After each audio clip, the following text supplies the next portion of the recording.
I found a white snake in the community green space. Snow white and over 3 feet long, she looked adorable. Her cold vertical pupils glanced at me dismissively before she willingly slithered onto my palm. Such a good girl. Luckily, I work part-time at a reptile store and have experience raising pet snakes. Right then, I supported her belly and tucked her into my bag. If I wasn't worried about scaring other residents in the elevator, I'd have started playing with her right away. Her coloring was just perfect. Snow white, refracting a mysterious pale pink sheen in the dim light. Getting out of the elevator, I pulled out my keys. Suddenly, my bag felt lighter. When I looked, the tip of her tail was already tapping on the smart lock of the apartment across the hall. Oh my God, is this snake becoming sentient? Across the hall was my childhood friend Victoria Miller's apartment. Her parents went on vacation a few days ago, leaving her home alone. I quickly snatched the snake back, gently tapping her head to scold her. Do you even know who lives in there? How dare you try to barge in? If she caught you, you'd end up skinned and stewed into snake soup. I quickly apologized to Victoria's security camera. Sorry. I even lifted my shirt to wipe down her door handle where the snake had touched it. I patted the white snake's head again. You little thing. I don't know if it was my imagination, but the snake seemed to stiffen for a second. But the next moment she stretched her neck towards the keypad lock, flicking her tongue, hiss, against it. Quick as lightning, I coiled her onto my hand, affecting a softer voice to scold her. You naughty little thing. Just wait and see how I deal with you later. She suddenly went still. I frantically apologized to the camera again and hurried home with her. Closing the door behind me, feeling the snake's smooth scales, I was ecstatic. Time to play. At first, she resisted fiercely, craning her neck to escape. But after I gently stroked her for a while, she obediently coiled around my wrist, resting her head on the base of my thumb, flicking her tongue at me constantly. While happily playing with the snake, I filmed a video, marveling white snakes really are the most alluring. Until my eyes met her reddening ones. I don't know why, but I saw 3 parts mockery and 7 parts fury in a snake's eyes. Why did I suddenly get a feeling like I was looking at Victoria? I found a clear storage bin, settled her inside, and prepared to take a shower. But in the time it took me to grab my pajamas, she'd escaped 3 times. Afraid she'd wander off, I carried the bin into the bathroom with me, keeping a close eye on her the whole time. When I quickly finished my shower, she had curled herself into such a tight ball I could barely find her head. Toweling my hair, I teased her. She flicked her tongue, head drooping, but immediately turned away the moment our eyes met, crawling in the opposite direction to hide her head. Why is she getting shy now? I must not have handled her enough. Grabbing her belly, I lifted her back. My fingers accidentally brushed against her tail. She suddenly shivered, the tip of her upturned tail hooking around my pinky finger. I know the tail and head are sensitive spots for snakes, but I'm a pervert, I admit it. I lightly tapped the tip of her tail with my fingertip. Is my little treasure a boy or a girl? Let this handsome guy check. Before she could react, I grabbed the tip of her tail and gently rolled and squeezed from back to front. She rebelled, nearly twisting herself into a knot on my wrist. But I'm an expert snake handler. How could I let her escape so easily? Holding the tip of her tail, I squeezed gently. Nothing but a bit of liquid came out. I stroked her comfortingly. So, you're a little female snake. That's cute too, even without, look how pretty this little tail is, isn't it? The next moment, she bared her sharp fangs and bit my arm. Blood instantly welled up. I let out a blood-curdling scream. The next day, I woke up to find the snake I'd found was gone. I almost lost my mind. My beloved white maiden, following the trail she left during her escape, I tracked her to the guest's bedroom. Pushing the door open, I came face to face with Victoria's reddened eyes. Whoa, I jumped. What are you doing here? She glared at me, annoyed, the tips of her ears still faintly pink. No time to think too much. I immediately opened the photo album on my phone and shoved it in her face. Have you seen this little white snake? I looked at her expectantly, only to see her face and neck turn red at a visible rate, rivaling the color of liver at the butcher's shop. Wait, why was she blushing? I glanced down at my phone. The photo displayed was of the snake's cloaca, held open by me. Oops. Maintaining a straight face, I quickly swiped to the next picture. When I held the phone up for Victoria to see again, she snatched it away. I thought she wanted a closer look to help me find snowdrift. Instead, she deleted all the photos I'd painstakingly taken last night. In a fit of anger. Well, a small fit, I protested. Why did you delete my footage? I was going to post a video teaching people how to sex snakes. Her face flushed crimson, and she glared at me furiously. You want to post that online? Dream on seething with anger, she sped up the deleting process. Panicked, I grabbed her wrist to get my phone back. She shot me a look. While I was stunned, she jumped onto the bed. I had another small fit of anger. Why not? I spent ages squeezing last night. Can't you respect my hard work, even if she's a little female and nothing came out? Hearing this, Victoria's ears looked like they were about to bleed.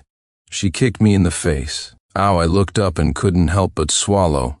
Honestly, she looked really tempting like this, her face all red. Damn it. Does she even know I have a crush on her? Could she show a little restraint? My voice suddenly weakened. Lowering my eyes, unable to look at her, I said, I just took a picture of a snake's cloaca. You don't have to be like this. I knew she was embarrassed, but I added, I know you're shy right now, but stop being shy for a second and... Sincere Clark, go to hell. Her voice trembled with shame and anger. She almost fell stepping on me. I caught her calf and helped her down. She seemed to be grinding her teeth slightly. That's my snake. Trying to get my phone back, I grabbed her wrist again. Just because you say it's yours? Where's the proof? Turns out she had proof. She even had pictures of Snowdrift as a baby snake. Fine. So what if it's hers? I can be flexible. I slid down and hugged her legs. Just let me go play with her, please. She refused without a second thought. It's not appropriate. What's not appropriate? She just doesn't want me to heartbroken at losing my beloved snake. After clocking out from my shift of getting paid to handle snakes at the reptile store, I waved goodbye to the store's own white maiden and started walking numbly. Outside, I saw Victoria waiting on her electric scooter. I turned to walk away. Unless she agreed to let me see Snowdrift, I wasn't going back. Oh, whatever. Better go beg. A man's gotta do what a man's gotta do. She caught up to me on her scooter. Just as she was about to speak, someone called my name from behind. Sincere, I turned around. A tall girl was smiling and waving at me. Scarlett Davis. I was quite surprised to see her here. Scarlett and I are both on the student council. We met in a group chat for students from the same area. What are you doing here? Scarlett smiled shyly. My house is nearby. You posted on social media that you work around here part-time. I thought I might run into you. Didn't expect I actually would. Yeah, what a coincidence. And this is... She looked at Victoria beside me. Victoria curved her lips into a smile that made my hair stand on end. Is she going to badmouth me again? I was about to speak, but she beat me to it. Brother, is this your girlfriend? But I remember she didn't look like this last week. I was speechless. I knew it. She was up to no good. It was the same last semester. She came to bring me some big peaches her mother, my godmother, Helen, had sent. She arrived just as a girl from my department was confessing her feelings to me. After I rejected her, the girl kept crying. I was at a loss and shot Victoria a look for help. Instead, she rushed up, linked her arm through mine, and said, Son, is this your classmate? Didn't you say you only liked your young stepmom, me? The girl immediately stopped crying, looking at me strangely. And so another legend about me was born on campus. Scarlett didn't overthink it. She just smiled sweetly. Oh, so you're Sincere's little sister. Nice to meet you, little sister. I was about to explain, but Scarlett started praising her first. It's okay, I understand. Kids will be kids. Victoria's smile transferred to my face. I pulled out my phone and texted Victoria, Why aren't you smiling anymore, little sister? Are you naturally unsmiling? Victoria parked her scooter, walked up behind me, and squeezed my shoulders, her voice dripping with sarcasm. Brother works so hard part-time to support me. Let me give you a shoulder rub. Damn, she's strong. My face almost contorted in pain. Thanks so much, I managed. Scarlett seemed like a sweet, naive girl. She looked at Victoria and me with envy, not suspecting a thing. You and your sister have such a great relationship. The smile returned to my face. Scarlett continued, Sincere. I remember you like White King snakes, right? My friend's shop just got a new batch. Want to go take a look? Hearing about snakes, I couldn't hide my excitement. Really? Yeah, definitely I've wanted a snake for ages, but my mom won't even let me have a dog, let alone a snake. And the dorms are totally unsuitable. My roommates are scared of baby chicks, never mind snakes. So I can only satisfy my craving by working part-time at the reptile store. Scarlett took out her phone. Let me show you some pictures. Look, they even have newborn two-headed snakes. The sidewalks on either side of the street were narrow. Scarlett came to walk beside me. Victoria followed silently behind us. For some reason, I felt a chill run down my spine the whole way. Scarlett's friend's shop was one street over from where I work. It was newly opened, bigger than my place, with more types of snakes. I was happily handling a white maiden when I suddenly looked up and caught Victoria's intense gaze. For some reason, I felt inexplicably wronged. I zoned out for a moment, patted the snake's head, and put it back in its enclosure. Scarlett suddenly asked, Which one do you like? I can buy it for you. I was about to say that wouldn't be right when suddenly there was a loud bang from behind us, mixed with a sharp gasp of pain. Victoria had tripped over a stool and fallen. Her ankle instantly swelled up to a frightening size. It looked terrible. I quickly helped her sit down, not daring to even touch the ankle, but habitually snarked, Seriously? Are you okay? You managed to fall on flat ground? Victoria has always been delicate. She's allergic to many medications, which is why her family has a dedicated family doctor for her. She forced a smile. I'm fine. My foot's just swollen. Can't walk, that's all. It's okay if it takes some time. Worst case, amputation. Brother is different, though. Those are his favorite snakes. Can't delay that. Crap. She's mad. She's going to make trouble for me. Under Scarlett's awkward gaze, I forced a smile, said goodbye, and practically flew out of there on wings of fire, helping the limping Victoria back to get her scooter and take her home. I was afraid if I stayed a second longer, her glare would burn a hole through me. After the family doctor, Dr. Kingsley, checked her ankle, I sat nearby, scrolling through the videos Scarlett had sent me, grinning so wide my cheekbones hurt. What are you looking at? Victoria grumbled, nudging closer, her chin digging into my shoulder. Maybe her mood was bad because of the sprained ankle. Her hair brushed against my cheek. I instantly froze. Looking at snakes, I said. You won't even let me touch the snowdrift you're keeping. Can't I look at other snakes to satisfy my craving? A moment later, Victoria, blushing, stammered, letting you keep her for a few days isn't impossible, really. My eyes instantly turned into stars. The next second, her face flushed bright red. She glared at me and warned, But you are absolutely forbidden from messing with my snake's cloaca again. I immediately swore an oath. I promise I won't touch it. I'm not a pervert. Victoria gave a cold smile, staring steadily at me. You'd better not be. My snowdrift was back in my arms. Bad news, my parents came back from their business trip. Good news, I could go to Victoria's place to play with the snake. However, every time I went over to her place to play with Snowdrift, she wasn't there. Said she got a tutoring job. It was better if she wasn't there. That way, I could handle Snowdrift with impunity. Can't mess with the cloaca, but gently teasing the tip of her tail is okay, right? Watching the tip of her tail tremble, I got incredibly excited. So alluring, so alluring. How can my little treasure be so alluring? Whose little treasure is this beautiful? Oh, right, mine. I coiled her around one hand. Not enough. used both hands, watching her continuously wrap and tighten around my wrists. When she wrapped tightly, she even left red marks on my wrist. I let out a huge squeal, frantically nuzzling her. Just when I was getting too weird, smack, she whipped her tail across my face. In just half a month, my video account was filled with clips of me playing with her. Every time Scarlett invited me to go see snakes, Snowdrift would proactively wrap around my wrist. Playing with her. Snake-addled, I completely forgot about Scarlett. Tonight, after dinner, I was about to dash over to Victoria's house when my mom stopped me. She stuffed something into my pocket and added a warning. "I won't interfere with young people's affairs, but please, protect yourself." Huh? Did she find out I've been going out to play with snakes? I'll have to be sneakier next time. The moment I pushed the door open, I heard the sound of water running from the bathroom.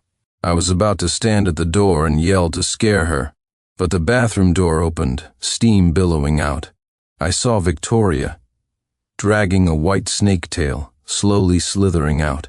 Holy crap, my childhood friend is actually a snake. I turned to run, but her wet snake tail instantly wrapped around my waist, pinning me against the door. The tip of that tail had that familiar little red spot. So my childhood friend was the white king snake I'd almost handled smooth. Why run? Don't you like touching? Her voice was unusually seductive. Her hand rested on my shoulder, her breath fanning the back of my ear so hot it made me shiver. A wave of surasuri tingling heat shot up my spine. I definitely never encountered a situation like this. I'm inexperienced, I admit it. The snake tail coiled tighter and tighter, even slipping under the hem of my shirt. The cool snake tail pressed directly against my lower back. I shivered again.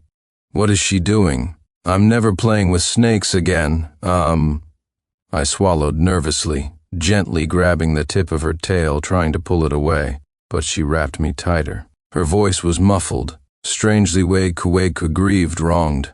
You played, now you have to take responsibility. Afraid she'd swallow me whole in a fit of anger, my survival instinct kicked in instantly. Responsible, I'll definitely be responsible, it's just… Could you maybe let go first? Victoria said troubledly. Probably not. You've stimulated me too much these past few days. It triggered my estrus. Well, what? What period? I was stunned. I have that kind of power?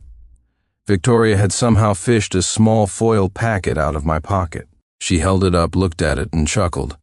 So, you came looking for me so early tonight because you got tired of playing with the snake and wanted to play with me? My face burned. No, sis, can you please not say things like that? How did this end up in my clothes? I snatched it back, my mouth faster than my brain. Tisk, why are you speaking the truth? No, listen to my explanation, I could have cried. But she rolled me directly onto the bed. Before, I handled the snake. Now the snake was handling me. Honestly, it was a strangely fascinating experience. The white snake tail glowed with a beautiful pale pink sheen. The tip of her tail hooked around my pinky, tightening bit by bit, like a small animal desperate for comfort. I was forced to observe the ring of mystical white scales around Victoria's waist up close. I couldn't resist touching and poking them. Soft, felt good. I never expected that even though she looks thin, she actually has such a great figure. Victoria suddenly grabbed my hand, her damp eyelashes trembling. Come on, climb on my back. No way would I still be human then. I can't take advantage of you like this. My rationality was crumbling. I despised myself. Her voice was muffled. This is my first estrus since coming of age. I'm just a little snake who doesn't know anything. I stubbornly held my ground. Pouting won't work. But then I saw her damp, pitiful eyes and they hit me right in the heart. Can't resist this. Who could resist this? Victoria and I knew each other since we were kids, but we were enemies from the start. Because at first glance, she mistook me for a pretty little girl, rushed up, held my face, and planted a kiss. Such a pretty little sister. Did Mommy secretly have you for me? Disgusted, I pushed her away, making loud tooey sounds to show my disdain. But she rolled up her sleeves, pinned me to the ground. Help, she's going to kiss me to death later, even after she found out I was a boy. She still used her greater strength and height to force me into little dresses, using me as her real-life doll for her dress-up games. If I opened my mouth to call her out, she'd bite my mouth. If I reached out to rip the dress, she'd bite my hand. If I tried to run, she was even worse. She'd grab my leg and start biting. Bite mark after bite mark. She scared me into crying. But then she'd grin, showing off her little white teeth. I swore I would never be her human doll. When we got a bit older, I went abroad for summer vacation. When I came back, I was completely transformed, tanned, stronger, taller. Even the chubby cheeks were gone. I wasn't the same person. I was now a cool, aloof teenager. She cried, demanding I bring back the pretty little sister. I coolly turned my back on her. She was so mad she didn't speak to me for a month. After starting middle school, we never mentioned this dark history, and we've been fighting ever since. I never in my wildest dreams thought that one day I'd want to kiss her, and that she'd initiate it. What does it feel like to kiss your childhood friend? Cool and refreshing, like jelly. Couldn't resist taking a little sip. The tip of her tail wrapped around me tighter. She gasped, face red, calling out my name in breathless, pained moans, sincere. Who could stand this? I flipped over and sat on her snake tail. I could tell she was inexperienced because she bit my lip until it bled. Just as I was about to bite back, a wave of dizziness hit me. I completely lost consciousness. I never thought my childhood friend was actually a venomous snake. When I opened my eyes again, I was lying in bed with an IV drip. Dr. Kingsley was watching over me. He told me Victoria had been taken away by the Beastkin Regulatory Bureau BRB for quarantine. So she's a white snake spirit? Dr. Kingsley nodded. My inner fantasies ignited. Can she fly? Does she have magic powers? Can she teach me alchemy? I was practically bouncing off the walls like a gossip monger in a melon patch. No ulterior motives, I just wanted to do my best to promote this technology. Dr. Kingsley stated flatly, no. Becoming spirits hasn't been allowed for a long time. Beastkin like us who can take human form are collectively called beastkin. My interest instantly vanished. Fine. The next day, Victoria's parents cut their vacation short and rushed back. I went over to ask about Victoria's situation, bringing some homemade dried fish snacks. Godmother Helen Evelyn Miller waved it off. Vicky's situation is quite serious. She won't be out for at least 10 days to half a month. I couldn't help but sigh. It's that serious? My mom, Helen Clark, who had dropped by, exclaimed, "What? Vicky got arrested and taken to the station?" Godmother Helen calmly explained, not exactly arrested, just detained for half a month. She added with a smile, taking my hand, "That child bit someone outside. Let this teach her a lesson." Even if I wanted to tell my mom what really happened, I didn't dare say she bit my lip. My mom, who was initially skeptical about Victoria being detained, was now completely convinced. Back home, my mom closed the door, leaned in worriedly, and whispered, "With Vicky's situation now, will it affect her prospects for civil service exams later?" I was speechless. My mom clenched her fist, gripping my hand. "How about this? When you two get married, the house and money will all be in her name. But don't officially register the marriage. It'll be better for the kid that way." My dear mother, have you ever thought about me? Losing my beloved snake again, venting online wasn't enough. I turned around and posted on my social media feed, visible only to Victoria, day 1 without snowdrift. Miss her. Broken heart emoji, day 2 without snowdrift. Having one on each arm is the karma I deserve. Video of me handling a corn snake in each hand, day 3 without snowdrift. So happy. Bull snake hanging around my neck. Day 4 without snowdrift, but I basically own a forest. Day 7 without snowdrift. Done playing with snakes. Late night barbecue plans. Just as I was eating barbecue outside, a video call from Victoria came through. I answered. A little white snake was on screen, hissing and flicking her tongue at the camera, eyes half closed, looking pitiful, until Scarlett's head partially appeared beside me in the frame. The snake froze for a second, then suddenly switched to combat mode, head raised, looking ready to strike at any moment. Scarlett said, "Sincere, try this grilled beef fat. It's the best here. Melts in your mouth, really milky."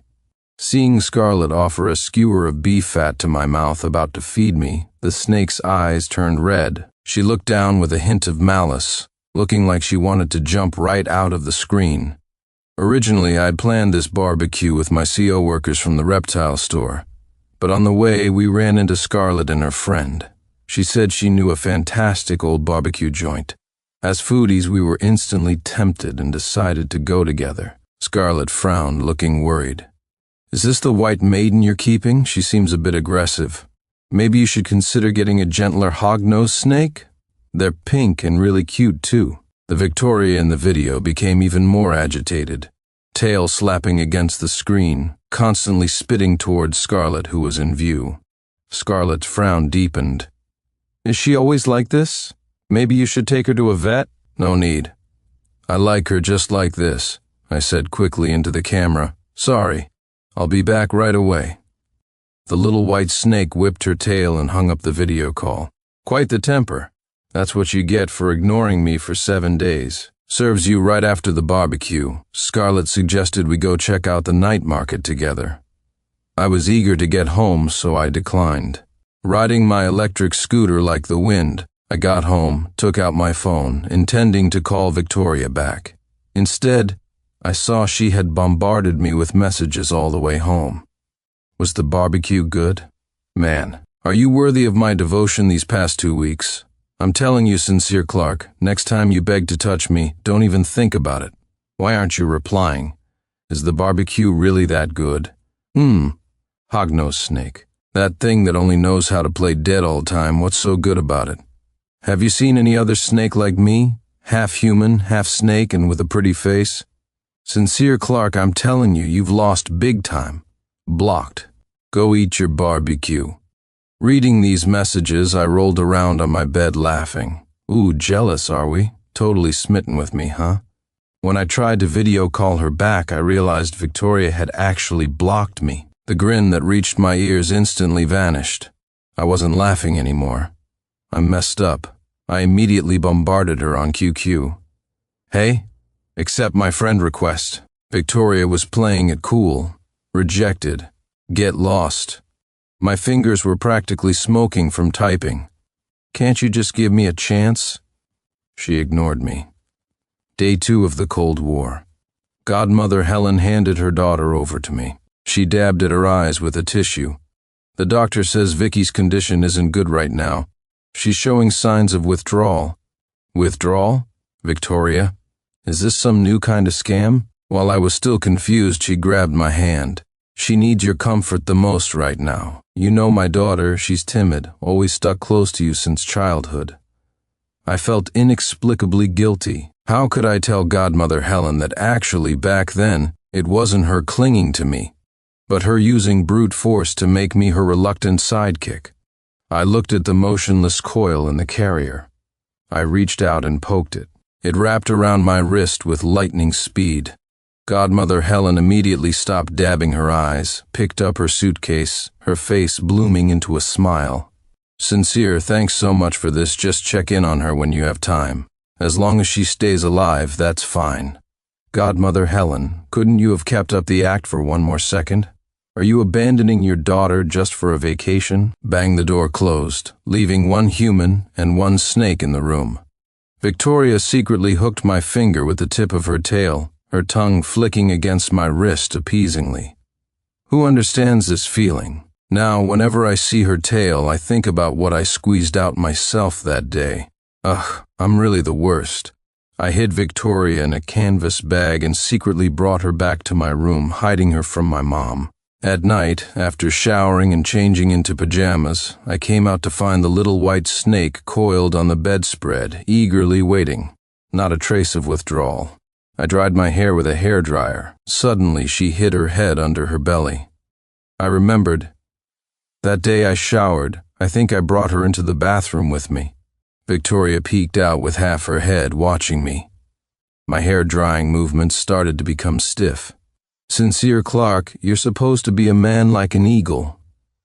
What's there to be shy about? Go handle her. After drying my hair, I crawled into bed preparing to play dead. I mean sleep. But Victoria's tail tip started tapping, tap, tap, tap on my phone screen. To communicate, she'd coiled her phone over. Why aren't you playing with me? Did you really fall for that hog-nosed snake? What's so good about her?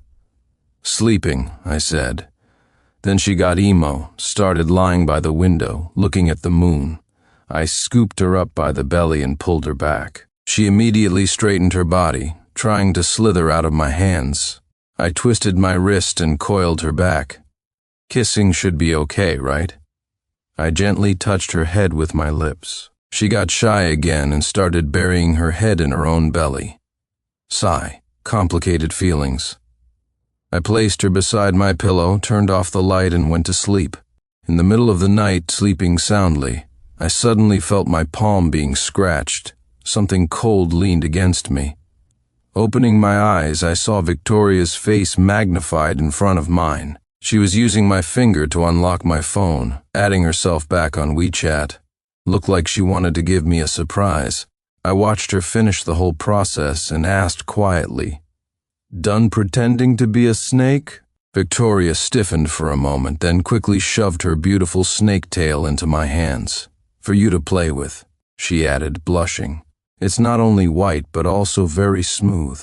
Hognose snakes can't compare at all." After my last day of work, I collected my wages, had a farewell dinner with colleagues, and prepared to head back to university next week. Victoria had already bought the tickets half a month in advance, otherwise we wouldn't have gotten any. A few days before returning, I played basketball with my buddies and ended up twisting my ankle. I didn't think much of it. That's me. I have to suffer a bit before realizing my life is precious. So by the time the pain drove me to the hospital, it was already fractured. Now here I was, cast on my leg, waiting in the train station waiting room. Victoria went to buy water. I was lying there, practically lifeless. Suddenly Scarlett appeared, pushing her luggage. "Sincere, what happened?" My foot hurt too much to talk. I just looked at Scarlett and shook my head weakly. "It's nothing. You don't look well. Are you really okay?" I shook my head again. Just as she put down her bag and was about to sit, Victoria ran back. She slammed the water she just bought into my arms, clearly annoyed. She squeezed in next to me. "It's fine. My brother has me. He needs to work like crazy to support me, you know?" "Okay." Scarlett awkwardly shifted one seat over. "Is your brother all right?" Her head leaned closer. "He's fine. Cheated too many times so his leg broke," Victoria said. I didn't dare make a sound. Scarlett murmured, "Oh, oh," and didn't ask further. I lay there half dead, listening to them chat. Little sister, maybe I could add you on WeChat?" Victoria smiled. "Sure, let me scan yours." I remembered when we bought tickets, Scarlett had asked if I wanted to buy them together. Victoria found out and immediately refused for me, saying she was introverted and couldn't socialize at all. What was she doing now? Once on the train, I put on my hat and retreated into myself. After dozing off for a bit, I felt slightly better. I opened my eyes to see Victoria furiously tapping on her phone, looking murderous. "What's wrong?" Victoria quickly turned off her phone screen. I only caught a glimpse of Scarlett's profile picture. "Did she upset you?" "It's nothing," she said. The next moment she smiled. "If you dare cheat on me, I'll break all 3 of your legs." I nodded vigorously, terrified. After the train arrived, I was fully revived. I was that eagle-like man again. I pushed my suitcase, limping quickly. We boarded separate campus buses heading to different dorms. A WeChat message popped up from Victoria. "You'll miss me, right?" Strange. It's been over a month. Is her estrus still not over? Suddenly, a message from Scarlett appeared. "Want to hang out tonight?" I replied that I was hanging out with my dorm mates, maybe next time. She sent back a sad, pouting emoji. Not long after school started, orientation week arrived.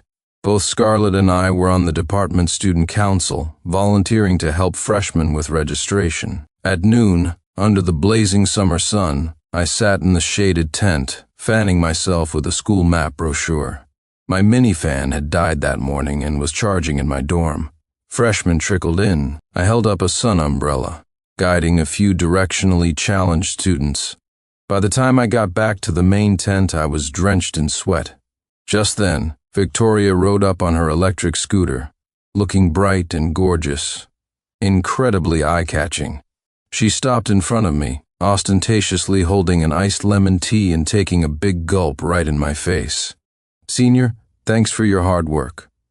After finishing, she zipped away on her scooter. "Keep up the good work, Senior." A few days ago, Victoria and I had argued on WeChat because I wanted to get close, but she refused. But I just wanted to touch her snake tail. "I'm pure." I promised the classmates in the tent saw this, pulled me aside and whispered, "Isn't that Victoria Miller from computer science? The department beauty Sincere, you know her? Girlfriend?" I gulped down half a bottle of mineral water, forcefully screwing the cap back on, ignoring their gossip.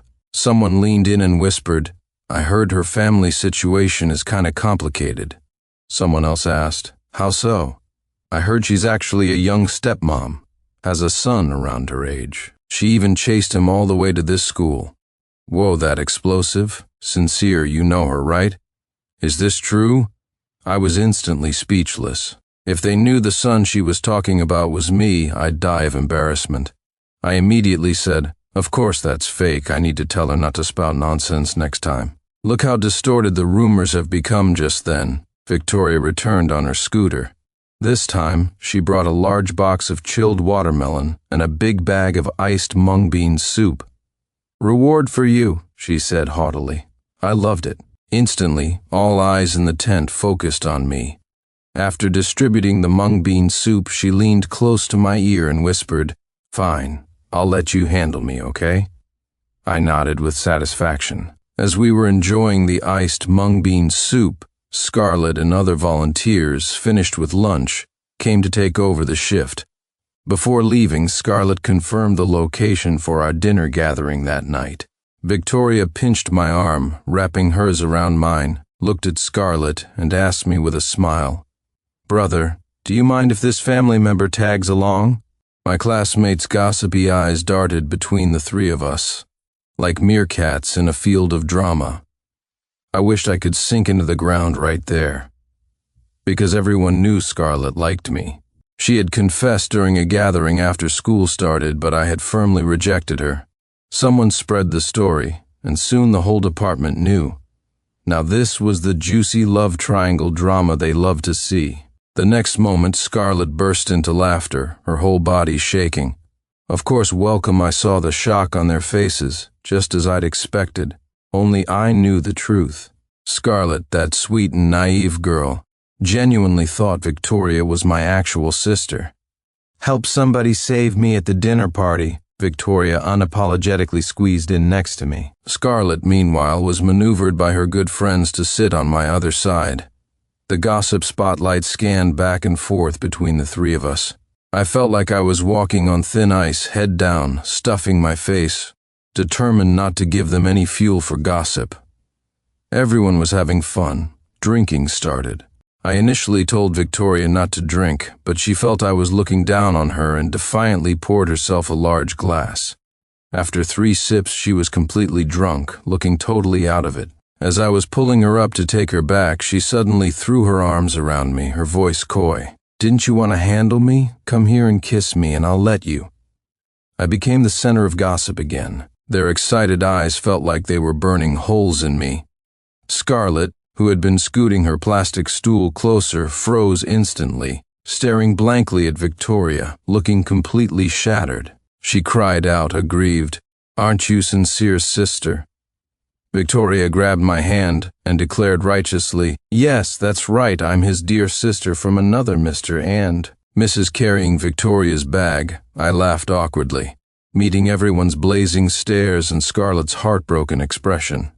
I immediately tried to make a getaway with Victoria, but I had to admit this feeling partly social death, partly thrilling was kind of amazing. In the taxi, I leaned close to her ear and whispered, "Can I handle you tonight?" After much coaxing, I added, "Just turn into a little snake. Coiling around my hand is fine too. Please?" She manually turned my head away, her face beet red. No, if you don't go back to your dorm, rumors about us will be flying everywhere tomorrow. What does it matter? You already said if I kissed you, you'd let me handle you. Now you won't even let me do that. Aren't you breaking your promise? She let out a shy humph and said softly, "We'll talk on the weekend." Then she gave me a quick kiss and collapsed into my arms, falling asleep in the car. Early the next morning, I was holding a bouquet of sunflowers, ready to pick up my girlfriend for her 8 a.m. class. She'd definitely be sad if she woke up and didn't see me. It wasn't long before I saw Victoria walking out of the girls' dorm, holding a few books. Her roommates were giggling and teasing. Who's so lucky? Even has a boyfriend pick her up for an 8 a.m. class. Well, we'll head off first. Then I walked over and handed her the flowers. Flowers for you, hand for me. Watching her clutch the sunflowers tightly, my heart swelled. On the weekend, Victoria and I had arranged to get a room. The moment she walked in, I stared at her intently. Come on. I can't wait any longer. I paused, then continued. Can't wait to handle the snake. She grabbed my hand, her expression serious, seeking confirmation. You really like me, right? Not just because I'm a snake? I cupped her face and kissed her. Baby, of course, she said. So, do you want to handle a snake while also striving for our future life together? This damn sweetness. Let me taste it.